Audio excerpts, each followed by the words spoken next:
Krishna Hare Hare Hare Ram Ram Ram Hare Hare Krishna Krishna Krishna Hare Hare Hare Ram Ram Ram Hare Hare Jai Shri Krishna Chaitanya Prabhu Radha Shri Sri Gaura Shri Krishna Chaitanya Jai Shri Krishna Chaitanya Prabhu Nityananda Jai Shri Krishna Chaitanya Prabhu Nityananda Shri Advaita Jai Shri Krishna Prabhu Nityananda.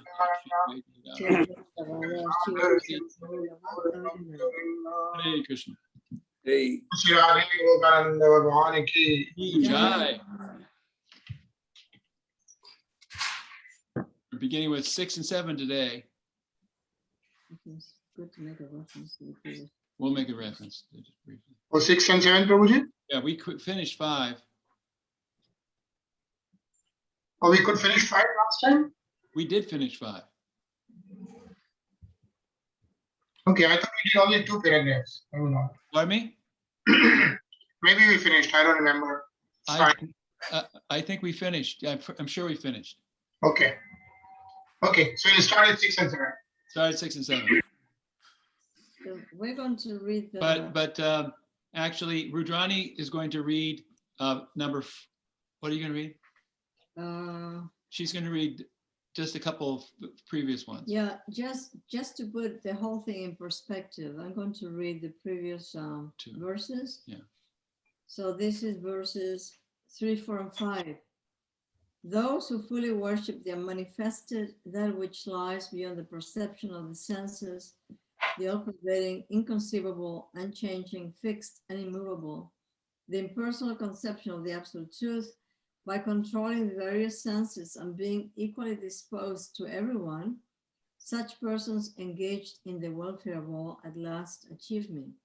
Number 5, for those whose minds are attached to the manifested impersonal feature of the Supreme, advancement is very troublesome.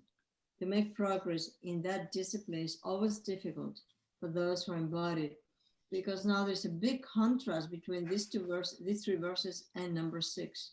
So we need to be aware of what are the verses before 6 to see what the contrast is. Yeah, the verses before are the impersonalist view, and now we're swinging back to the personalist view. I think my mind was attached to the unmanifested because I completely forgot about this until I got your message. I'm glad you got my text. Well, now you hear the manifest. All right. Sarvani karmani mai sanyayasya matparaha ananyene yogena mam dhyayanta upasate teshamaham samudvarta mrityu sansara savirat bhavami na chirat partha maya veshita chetasam. But those who worship me, giving up all their activities unto me, and being devoted to me without deviation, engaged in devotional service, and always meditating upon me, having fixed their minds upon me, O son of Pritha, for them I am the swift deliverer from the ocean of birth and death. Please note in this verse translation, there are 4 me's and 1 I. So it's Krishna is making it very clear. Purport. It is explicitly stated here that the devotees are very fortunate to be delivered very soon from material existence by the Lord. In pure devotional service, one comes to the realization that God is great and that the individual soul is subordinate to him. His duty is to render service to the Lord, and if he does not, then he will render service to Maya. As stated before, the Supreme Lord can be appreciated only by devotional service. Therefore, one should be fully devoted. One should fix his mind fully on Krishna in order to achieve him. One should work only for Krishna. It does not matter in what kind of work one engages, but that work should be done only for Krishna. That is the standard of devotional service. the devotee does not desire any achievement other than pleasing the Supreme Personality of Godhead. His life's mission is to please Krishna, and he can sacrifice everything for Krishna's satisfaction, just as Arjuna did in the battle of Kurukshetra. The process is very simple. One can devote himself in his occupation and engage at the same time in chanting Hare Krishna, Hare Krishna, Krishna Krishna, Hare Hare, Hare Rama, Rama Rama, Hare Hare. Such transcendental chanting attracts the devotee to the personality of Godhead.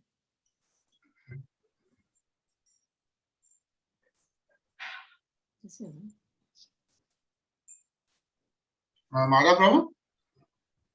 The Supreme Lord, Sorry. the Supreme Lord herein promises that without delay he will deliver a pure devotee thus engaged from the engaged from the ocean of material existence. Those who are advanced in yoga practice can willfully transfer the soul to whatever planet they like by the yoga process, and others take the opportunity in various ways. But as far as the devotee is concerned, it is clearly stated here that the Lord himself takes him. The devotee does not need to wait to become very experienced in order to transfer himself to the spiritual sky. Parag? In the Varaha Puran, this verse appears. Nayami paramam sthanam archir adi gatim vina garud skandam aropya yathecham anivarita. The purport of this verse is that a devotee does not need to practice Ashtanga Yoga in order to transfer his soul to the spiritual planets. The responsibility is taken by the Supreme Lord himself. He clearly states here that he himself becomes the deliverer. A child is completely cared for by his parents, and thus his position is secure. Hare Krishna. Hare Krishna. Jadurani Mataji, would you like to read?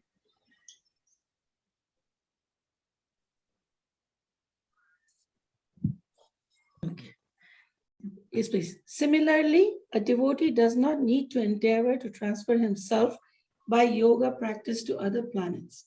Rather, the Supreme Lord, by his great mercy, comes at once, riding on his bird carrier Garuda, and at once delivers the devotee from material existence. Although a man who has fallen in the ocean may struggle very hard and may be very expert in swimming, he cannot save himself. But if someone comes and picks him up from the water, then he is easily rescued. Similarly, the Lord picks up the devotee from this material existence. Shiva? Shivanoka Prabhu to read? So one simply has to practice the easy process of Krishna consciousness and fully engage himself in devotional service. Any intelligent man should always prefer the process of devotional service to all other paths. In the Narayaniya, this is confirmed as follows.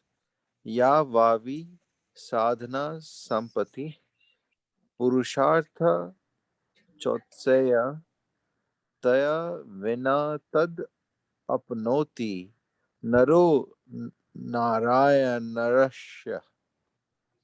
The purport of this verse is that one should not engage in the different process of fruitive activity or cultivate knowledge by the mental speculative process.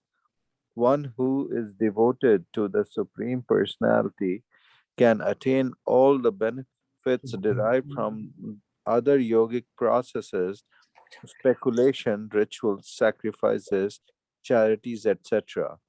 That is the specific benediction of devotional service. Hare Krishna. Hare Krishna. Bill?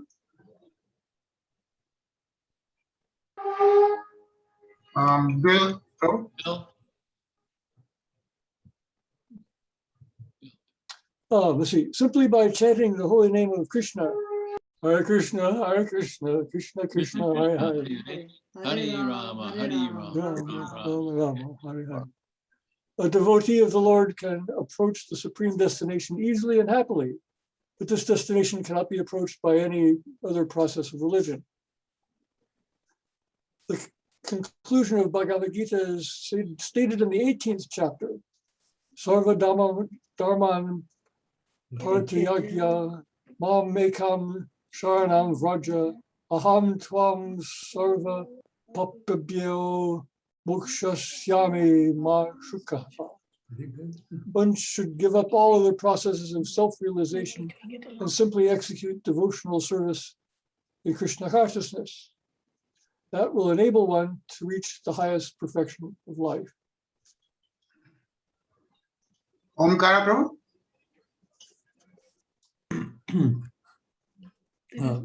There is no need for one to consider the sinful actions of his past life, because the Supreme Lord fully takes charge of him. Therefore, one should not futilely try to deliver himself in spiritual realization. Let everyone take shelter of the Supreme Omnipotent Godhead, Krishna. That is the highest perfection of life. Haribo. So, does anybody have a question or a comment to begin with now? This is a very important verse because Krishna is now focusing directly on pure devotional service here. Yeah, I was wondering, how should we take that part about riding in on his bird carrier Garuda? Well, we should take it as real mercy. Because you see, the image we should understand here is that we're really hopeless, and without Krishna's intervention, and in this case, a very dramatic intervention. Actually, it's Vishnu doing this. We're in bad shape. There was a picture in the original Bhagavad Gita of a devotee floating in the middle of the ocean. I mean, no matter how good of a swimmer you are, if you're dumped in the middle of the ocean, you're finished. And it has Garuda coming down to get him, and he's holding his hands up. So that's how we are.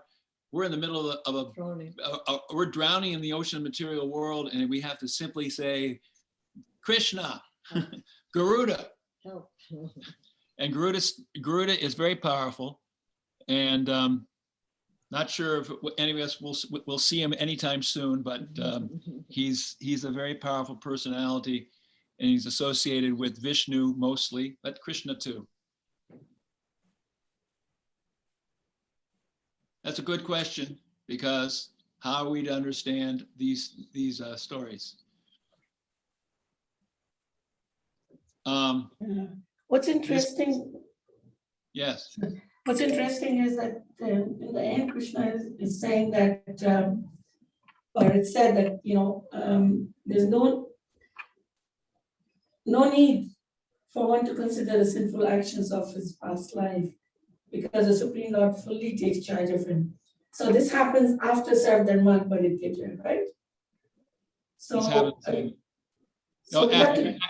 Sarvadharma Parityaja, yes. Yeah, so we have to get to the Sarvadharma Parityaja Stage. So the full surrender, and then we don't need to worry about past life karmas. So our karmas are totally disappeared.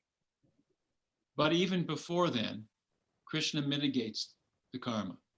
They're reduced, but they don't go away, or do they? Well, and even with the pure devotee who surrendered, sometimes Krishna puts him through some sort of difficulty. So, but yes, but it's not karma for them. But the fact is that when we get to the platform of giving up everything to Krishna, actually, a good point here is to bring up the 6 symptoms of surrender. That the first one is to accept everything favorable to Krishna consciousness and reject everything unfavorable. And then the next one after that is to, number 3 is to accept Krishna as our only shelter. And number 4 is to accept Krishna as our maintainer. And then is to have no separate interest from Krishna, and then to be humble. When we get to that point, we can have those, then we have absolute protection from our previous sins. But for those of us who aren't there yet, we should not feel bad, because Krishna is leading us to that.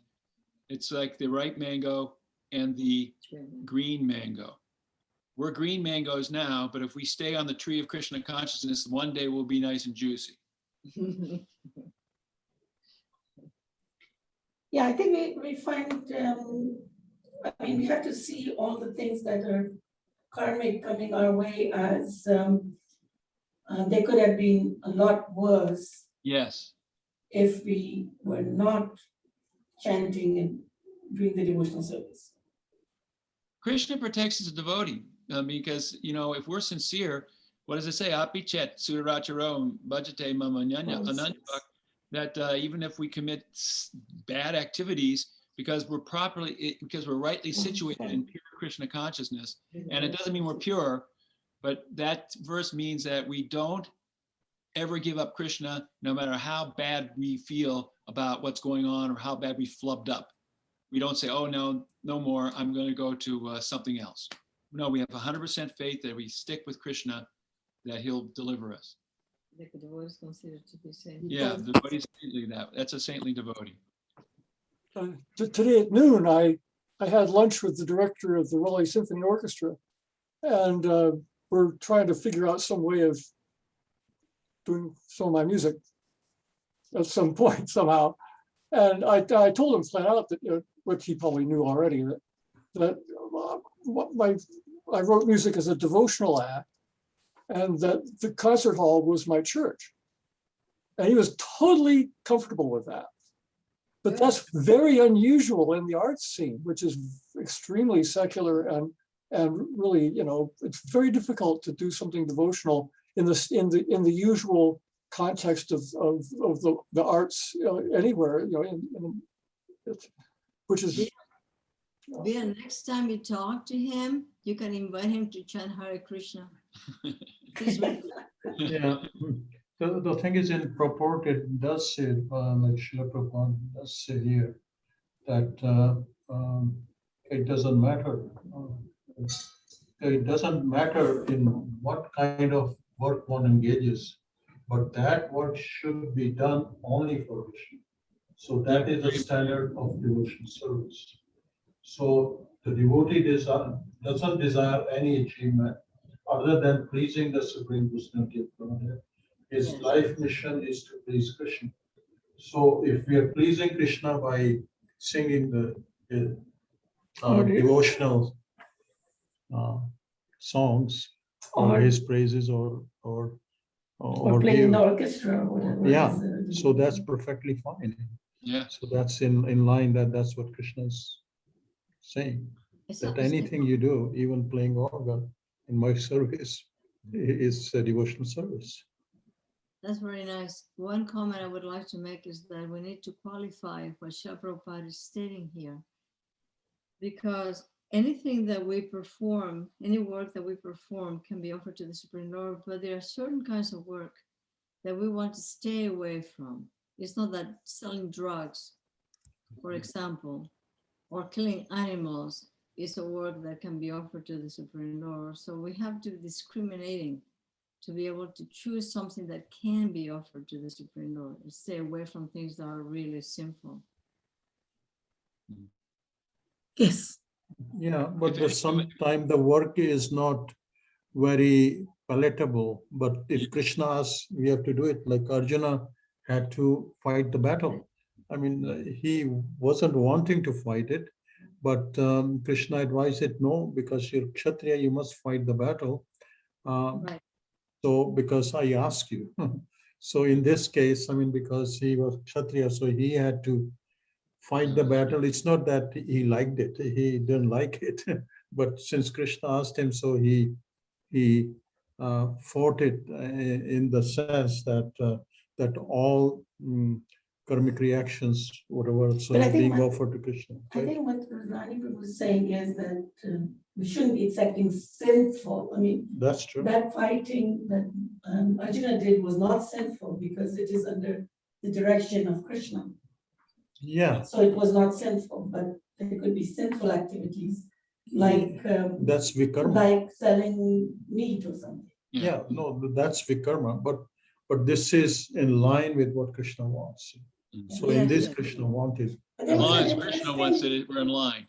Yes. You know, I want to, Sorry. I think, Gajendra's actually gone back to the first paragraph that I actually wanted to say that little short first paragraph is very comforting and very, very strongly stated by Prabhupada. It is explicitly stated here that the devotees are very fortunate to be delivered very soon from material existence by the Lord. In pure devotional service, one comes to the realization that God is great and an individual soul is subordinate to him.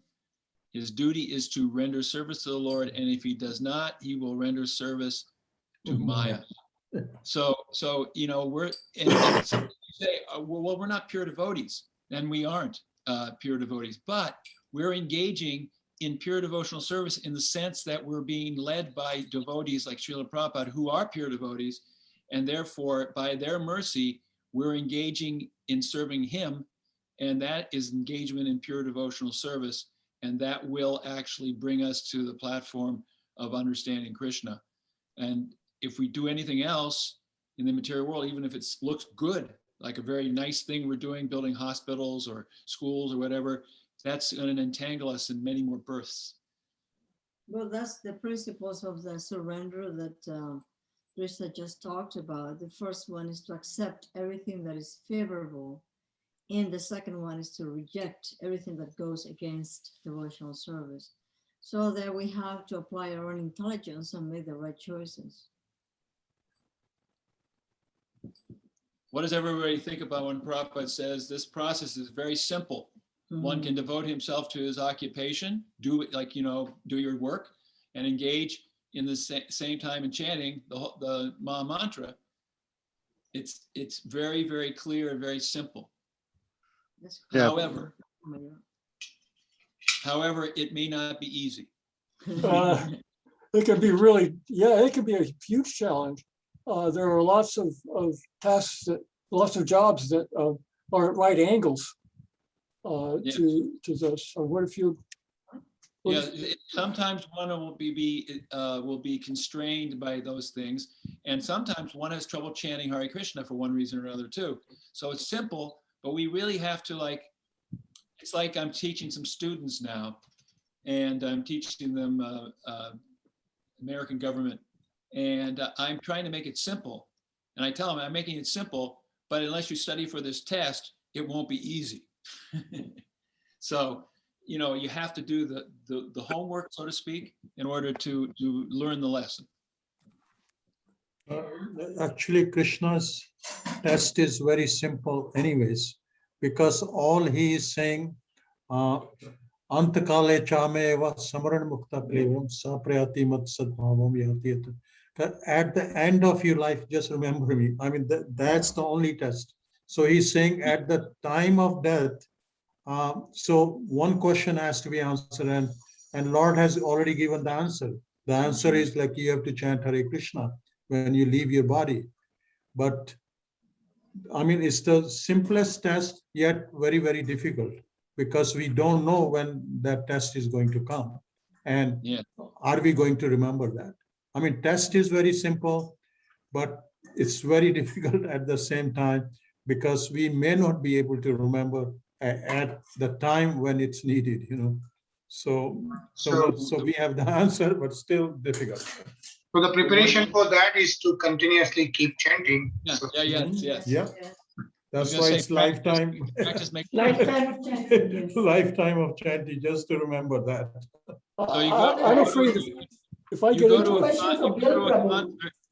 you go to a concert and the band is really good, Hmm. but you don't realize that they spent like 20 hours of practicing for that Yes. 2-hour show. Yeah.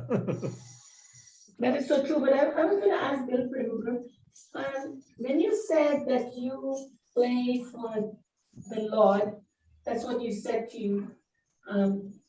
Who were you meeting? Somebody from the orchestra, right? The conductor? How did you, how do you see that you're playing for the Lord? Bill, I think she's asking you a question. oh, I couldn't hear. How do you see your playing music as playing for the Lord? Well, who else am I going to play for? It's pretty simple. It's not really interesting to play for another audience. I mean, that's the big show, and it's that's the reason for doing the whole thing, because quite frankly, you get kind of tired of people who get up on the stage and they're there to show off. Look how fast I can play. Look how high I can play. How loud I can play. There's no point to it. I have other things to do besides that sort of thing. And it's the greatest in classical music, the greatest music has been written in the spirit of devotion, whether it was overt or not. And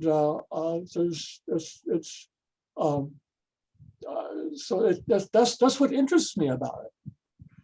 That's what but of course that's also an attachment. I can't write music anymore because I've aged out of it, and the attachment to doing that is now something I have to give up. So, which is easier if it's a true devotional act, you can give it up. Yeah, I guess in music, maybe it's different. I don't know, Krishna Prabhu, if when you were working, how you make it such that you are working for the Lord when you were in a job. Well, I think anything we do as well as we can. Yeah. We do it in a way in which we know we have integrity. And in this case of myself working as a social worker, I tried to work in such a way that I could kindle whatever goodness and faith people had within their heart. And because we were told explicitly, you cannot preach to anybody, and they wouldn't have understood what I was preaching anyway, you just go with them. If they say they believe in Jesus, then you would become the best coach for Jesus ever. And people thought I was a minister sometimes. Praise the Lord. Oh, yes, ma'am. Yeah, but I think a very good point Bill Prabhu has mentioned is that the classical music has been written in the spirit of devotion, right? Yes. So when the music originated, it was all in the spirit of devotion. Yes. Yeah. The masses, they did these symphonies to glorify God. The masses. Yeah, and they wrote masses and so many things. Actually, the whole thing is based on what intention we have whenever we perform an activity. So it could be like to show off or actually to glorify the Supreme Lord. That's the intention in the heart of the person who is doing that action. That's the elements right there. The same is true for Indian classical music as well. Yeah. The idea ultimately, the true art is glorifying God. So at the end, let everyone take shelter. Prabhupada. So can we go on to the next verse? I think we covered this one. I just wanted to have one comment is, yes, all these, classical music and everything, art, whatever kind of art, but if they were not those who are glorifying if they did not really have the concept of following some basic, what we call in ISKCON, regulative principles. If they did not practice that, then that devotion was not effective. It couldn't be effective. It has to be effective To some in the degree. spirit. It has to be effective if the spirit is the right spirit of dedicating something to the Supreme Lord, even though one may have bad habits, because the Supreme Lord is extremely magnanimous and he accepts the devotion in the heart of the person. And by that activity, that person is becoming purified and is progressing on his path toward the perfect path of devotion anyway. Better to follow the principles, but I just remembered a story by Satchidananda Swami, and I'll relate it to you. It's interesting because it is better to follow the principles, because without following the principles, you don't have a clean heart or a clean mind, and you can't really make much advance in spiritual life. But he tells a story of a person at Rath Yatra, and this person was fully in rapture of worshiping Lord Jagannath. You know, he had a lamp, and he was like just so much focused on Lord Jagannath, and he was using the lamp, and he was offering, and he was crying. And then when he's done doing that, a few minutes later, he was smoking a beedi. So Satchidananda Maharaj's point was, do you think the Lord Jagannath didn't accept that lamp just because he lit a beedi up afterwards? Of course he accepted the lamp. Of course, smoking is harmful to him on so many levels, but Krishna, Lord Jagannath, would accept that man's devotion even if he was impure. Of course. Isn't the consciousness which needs to be pure or impure? If our consciousness is pure, then our connection to Krishna will be stronger. If our consciousness is impure, we may have our moments when we're really connected, but then we're going to fall into materialistic thinking, which is going to take us away from Krishna. But those moments when we have some devotion, Krishna will accept that. Well, And the reality is that the intoxicants, the reason Prabhupada insisted on no intoxication really is because it colors our consciousness. Yes. And it is not good for our devotional service. It's not that we cannot do devotional service with intoxication. It's just that it is more difficult. So Prabhupada made that rule. Yeah. Somebody who is so realized that he is doing wonderful service to Jagannath, and I mean, he does go and smoke, maybe. He's already realized, maybe, and that's what's doing it. Yeah, only at very high. Yeah, very high realized. Well, Lord Shiva, I don't even know if he was that realized, but at that moment anyway, he was feeling great devotion. Yeah, you're right. Accepted. Yeah. It's mentioned in Srimad Bhagavatam again and again that if you continue to chant, if you continue to devote, then Lord will take care of the Lord's mercy. We will become better and better, right? Yes. There is no process that is most purified than chanting the Lord's holy name. So just the chanting. And even if one chants the holy name, it is in the Shastra with a real focus, with a real dedication, so to speak, even if it is when you're joking or when you are talking about something else. Even at that point, the Lord is accepting the fact that you are calling on him, whether you're aware or not, or whether you are fully aware, still the power of the holy name is absolute. It's absolute. It doesn't depend on anything else. However, if we have a calling of the Supreme Lord with full desire to connect with him, with full desire to serve him, with full desire to love him and please him, of course, it's most effective. But the power of the holy name is completely independent. Completely independent. A couple of good points here. It's good points. The point of being purified is important, but the point of Krishna's absolute mercy is important. Yeah. Right. I think we can do one more verse because it's got a short purport. Okay. Mayeva manadastava mayi buddhim nivesha nivasishyasi mayeva ate udharvana sansayah. Just fix your mind upon me, the Supreme Personality of Godhead, and engage all your intelligence in me. Thus, you will live in me always, without a doubt. Sonali, huh? Sonali had to step away. I can read. Okay, you can read, bro. Yeah. One who is engaged in Lord Krishna's devotional service lives in a direct relationship with the Supreme Lord. So there is no doubt that his position in transcendental from the very beginning, his position is transcendental from the very beginning.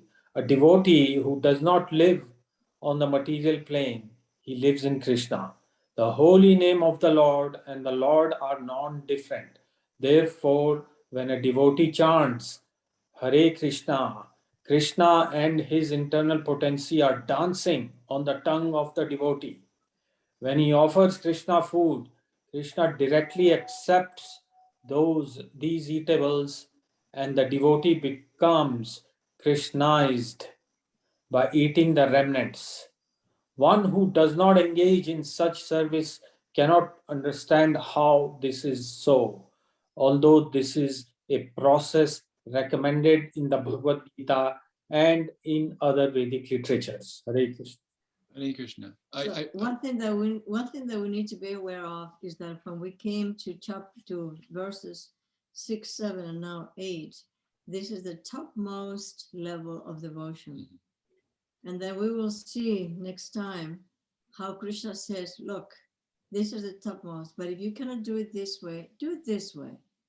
And if you cannot do it this way, do it this other way. And we will see in about 3 or 4 verses how he's making himself available at whatever level one is capable to connect, even at the lowest level. It's very, very encouraging because Krishna is opening his arms to everybody to connect with him at whatever level, even if it is a very, very low level.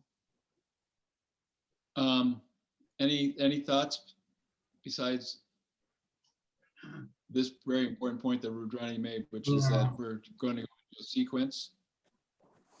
Yeah, I want a few days back I was listening a video lecture by Prabhupada when he was in Australia, and one of the persons said he talked about you guys are very strict, and he said we are not, and then he explained, but I don't want to focus on that one. But there was a question where someone asked how much time does it take to reap the blessings of Krishna and get the effect of this process? And Prabhupada said that's the whole movement of ours. It is immediate. And he quoted Sarv Dharma Parityajya. Yeah, and he said you surrender yourself to Krishna and he takes over you immediately. It is that quick. It's not even days, it is in moments. So yeah, I know that. Shiva, even if it takes years, if we've been here for a long, long time, like almost we can say eternally, and so if it takes a number of years, that's also immediate. It's very quick. Yeah, And when it's all relative. Time is on our end. About surrender, when he talks about surrender, let's remember the 6 principles of absolute surrender. It means one has to fully surrender to the Supreme Lord. So one is to accept everything that is favorable and to reject everything that is not favorable to the process of devotion, to understand Krishna and accept and embrace that Krishna is our protector, that he is our maintainer, that everything needs to be done as an offering to the Supreme Lord, and that we have to keep a very humble attitude. When we come to that point, then we are really surrendered. And at that point, immediately he takes charge of the whole thing. But it's not so easy to get to that, It may take some. It may take a lifetime or 2 lifetimes compared to an infinitude of lifetimes that we have lived already. It's nothing. It's immediate. I want to mention one thing about this purport. It's very short and it's very important. This is pure devotion. And look what Prabhupada says. One who is engaged in Krishna's devotional service lives in direct relationship with the Supreme Lord. Who would not want that? But one has to come to a point of being really purified and be able to associate with the Lord in loving relationship. And it says a devotee does not live in the material plane, but he lives in Krishna. Like Prabhupada, he lived with Krishna. He was always thinking of Krishna. He was walking amongst us, and he was even functioning on the material platform quite well, but he was always in Krishna. And the way we're always in Krishna, Prabhupada says here, it's the holy name. Because the Krishna and the holy name are non-different. So how easy, I mean, it's hard because we don't always chant with much attention, but he's there and available. Radha and Krishna, Hare Krishna, right Hare there. Krishna, Krishna, on our Tulsi beads. Hare Rama, Hare Rama. So this is really important to know how, and that's why this is a very short purport, because at the highest level is very little to talk about. We just simply have to realize that Krishna is the Supreme Lord and we have a service to him eternally. And So Krishna dancing on a tongue. Ultimately, we're waiting for that. When somebody said, and it kind of makes sense, but then we forget. The whole thing of attentive and inattentive chanting. If we think about it, and if Krishna suddenly shows up in front of us, what would we do? We would not be inattentive. We would not be inattentive, exactly. But then every time we chant and Krishna shows up in front of us, we're not attentive. A lot of times we're not attentive. That's why we keep chanting incessantly, ideally incessantly, because we need to become purified. It is because we are not purified that these thoughts go in so many different directions. But for the person who is constantly chanting, that person's chitta is purified, and that person can even have a vision of the Supreme Lord, spurti. Yeah. Yeah, I just mentioned, right? You just mentioned that Mayi Buddhim, like you surrender all your intelligence unto me, right? So if you give you all your intelligence, then you have nothing else to think about. Yeah, there was another point which I caught from one of the another video. It was someone was asking that like, I have got a lot of miseries and this and that. How is this gonna help? So the description was very elegant. The reply was that, see, we believe that we are not this body, we are the soul, right? So all your miseries and all your kind of, bad experiences are the effects on your body. So the moment you realize that you are not a body, you are the soul, then you are just kind of, it just separates out, And in the message, in the purport which we just read, that, if you are in the plane of Krishna, then it is, you are just living with another level of the ultimate bliss which you can have. So I was just kind of, correlating when somebody just said that, just think that, thinking that you are a soul, not the body, will just realization of this thought will relieve you of all your pain and bad memories. But thinking of being at in the plane of Krishna, that is just blissfulness ultimate, right? Yes. Yeah, but if you stub your toe, it'll still hurt. Yeah. It's just that we understand that we're not the toe, but it still hurts. I see a very selfless pair of signs here on this. It's sort of, there's no selfies. It's like, that's a very, It's a very, Yeah, we don't allow selfies in front of the deities. Selfies. Yeah, I think means totally surrender. Yeah. So, all right, so I think surrender. so. We are going to see the Darshan Shringar Aarti from Vrindavan. Okay. We'll see it for next 7 to 8 minutes. Okay. Okay. Wonderful. It's yesterday.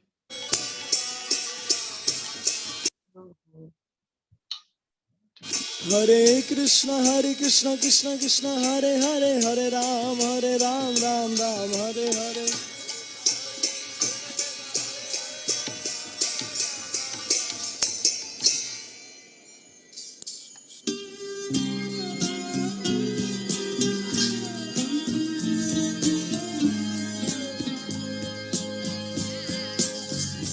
Govindam Adi Purusham Tamaham Bhajami. Govindam Adi Purusham Tamaham Bhajami. Govindam Adi Purusham Tamaham Bhajami. Enam Kanvanda Maravindadalaya Taksham Bharavatam Samasitam Buddha Sundaram Kandar Ako Vikamaniya Visesha Shobha. Govindam Adi Purusham Tamaham Bhajami. Govindam Adi Purusham Tamaham Bhajami. Govindam Adi Purusham Tamaham Bhajami. Angani Asa Sakale Priya Priti Manti Asyan Dipa Ikayanti Tiram Yaganti Ananda Chinmaya Sadhu Jala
Shyama Sundar Radha Shyama Sundar Radhe.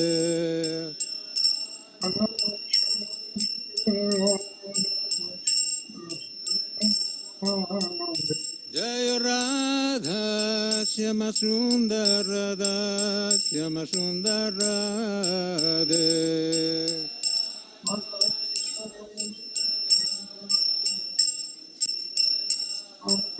Jai